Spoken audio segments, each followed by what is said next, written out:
عقیدہ ہے کہ دجال مسیحا ہے۔ اس وجہ سے یہ لوگ دجال کے انتظامات مکمل کر رہے ہیں، جس کے لیے عرب ممالک میں عدم استحکام پیدا کرنا ہے، کیونکہ ملک شام پر یہود و نصارہ قبضہ کرنا چاہتے ہیں اور یہ ہو کر رہے گا۔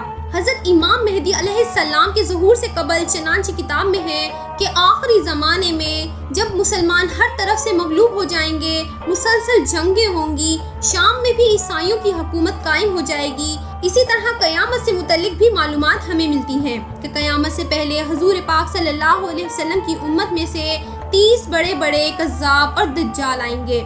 ہر ایک نبوت کا دعویٰ کرے گا، حالانکہ حضور اکرم صلی اللہ علیہ وسلم آخری نبی ہیں۔ آپ صلی اللہ علیہ وسلم کے بعد کوئی نبی نہیں آئے گا۔ قیامت کی نشانیوں میں سے ایک نشانی یہ بھی بیان ہوئی ہے کہ عراق کے مشہور دریا فرات سونے کا ایک پہاڑ یا سونے کا ایک خزانہ ظاہر کرے گا، جس پر لوگ لڑیں